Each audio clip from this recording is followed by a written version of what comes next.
Sir ఇక్కడ చూసుకున్నట్టయితే Janasena party నుంచి చాలామంది టికెట్ రావట్లేదని చెప్పి బయట పార్టీలకి వైసీపీకి కానీ కట్ట వెళ్తున్నారు. రీసెంట్గా చూస్తే కనుక మనకి పోతిన వెంకటేష్ గారు విజయవాడ నుంచి వైసీపీలో జాయిన్ అయ్యారు.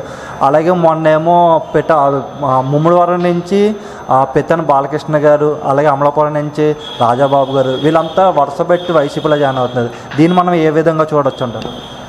వీళ్ళు పూర్తిగా జనసేన పార్టీ నాయకుడైనటువంటి అధినాయకుడైనటువంటి పవన్ కళ్యాణ్ గారిని ముందు మంచి మనసుతో అర్థం చేసుకోలేదు.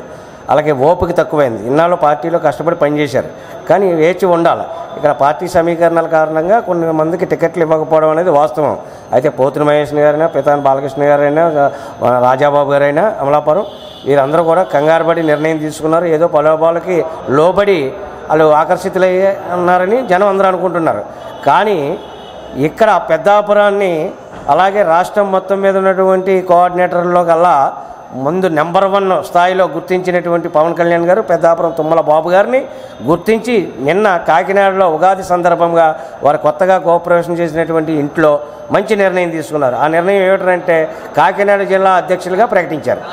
దానికి బాబు గారి యొక్క అనుచర వర్గం అంతా కూడా చాలా సంతోషం వ్యక్తం చేస్తూ ఎక్కడ కేడర్ చెదరకుండా ఆయనకు టికెట్ రాకపోయినా పవన్ కళ్యాణ్ గారు వెంటే ఉంటూ బ్రహ్మాండంగా రాత్రులు పగలు పనిచేస్తూ ఇంకా కేడర్ని పెంచుతూ ఇంకా ఇతర పార్టీ వాళ్ళని కూడా జనసేన పార్టీలోకి లాగాలనేటువంటి సంకల్పంతో బాబు గారి ప్రయత్నాలని ఆయన గుర్తించి నిన్న కాకినాడ జిల్లా అధ్యక్షులుగా ఇచ్చినందుకు ఇవాళ ఒక పండుగ వాతావరణం సోమర్లకోట నగరంలో మన పెద్దాపురం నియోజకవర్గంలో 2 నగరాలు. ఈ నియోజకవర్గానికి 2 కళ్ళు, సోమర్లకోట ఒకటి, పెద్దాపురం ఒకటి. అలాగే సోమర్లకోటలో ఇప్పుడు ఈరోజు బ్రహ్మాండమైనటువంటి బహిరంగ సభ పెట్టి ఇక్కడ కార్యక్రమం మొత్తం కార్యకర్తలందరూ కూడా ఇది పండుగ వాతావరణం కింద ఇక్కడ కోలాహలంగా జరుపుకుంటూ మన పార్టీ అధినాయకుడైనటువంటి పవన్ కళ్యాణ్ గారికి ధన్యవాదాలు చెబుతూ కార్యకర్తలందరూ కూడా చాలా ఉత్సాహంగా ఉన్నారు. ఇదంతా కూడా పవన్ కళ్యాణ్ గారి యొక్క ప్రతిమని గుర్తించి కార్యకర్తలు ఎక్కడా కూడా శక్తి చెదరలేదు. రోజు రోజుకి గ్రౌండ్ లెవెల్లో అలా కేడర్ ఉన్నటువంటి నాయకులందరూ కూడా వస్తున్నారు.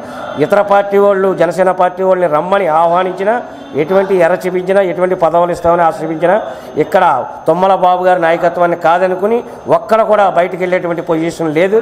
ఇంకా మరింత కేడర్ పెంచడానికి రానున్న రోజుల్లో విజయం సాధించడానికి ఆయన వంతు కృషిగా ఆయన చేస్తారు.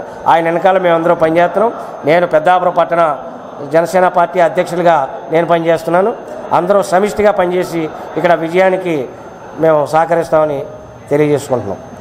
ఇప్పుడు పెద్దపురం నుంచి చినరాజప్ప గారు పోటీ చేస్తున్నారు, అలాగే పార్లమెంట్ నుంచి తంగెల ఉదయ్ గారు పోటీ చేస్తున్నారు. వీళ్ళిద్దరిని మీరు గెలిపించుకుంటారంటారా దగ్గరుండి? తప్పకుండా. కారణం ఏంటంటే పెద్దాపురాన్ని నిమ్మకాయల చినరాజప్ప గారికి మంచి నేమ్ ఉంది. ఆయన ఎవరికి కూడా వివాదం కాదు. పెద్దాపురం పట్టణాన్నే అతను ఒక అభివృద్ధిలోకి తీసుకెళ్లి దాని ముఖ చిత్రాన్నే మార్చినటువంటి వ్యక్తిగా ఆయనకు ఒక మంచి కీర్తి ప్రతిష్టలు ఉన్నాయి. అలాగే తంగెళ్ళ ఉదయ శ్రీనివాస్ గారు రాజకీయంగా అనుభవం తక్కువ ఉన్నప్పటికీ మన పవన్ కళ్యాణ్ గారితో మంచి స్నేహ బంధాలు ఉండటం వల్ల ఆయనకి ఇద్దరికి మైత్రి మంచి బాగా ఉండటం వల్ల ఆయన మీద నమ్మకం కొలిది ఇక్కడ కాకినాడ పార్లమెంటరీ సీట్ ఆయనకి ఇవ్వడం జరిగింది. కాబట్టి ఇక్కడ పెద్దాపురం సీటుని నెగ్గించుకుంటాం, కాకినాడ ఎంపీ సీటు కూడా నెగ్గించుకుంటాం. అలాగే కాకినాడ ఎంపీ కింద ఉన్నటువంటి 7 నియోజకవర్గాల్లోని కూడా డంకా బదలు కొట్టి విజయం సాధిస్తాం. మొత్తం 7 సీట్లు కూడా ఇక్కడ పొత్తులో భాగంగా మొత్తం ఇక్కడ నెగ్గడానికి అవకాశాలు ఉన్నాయి. కేడర్ పరంగా ఇప్పుడు తుమ్మల బాబు గారు జిల్లా అధ్యక్షులు అయ్యారు కాబట్టి మరింత పార్టీకి స్పీడ్గా ప్రయాణం పోసినట్టు ఉంటుంది.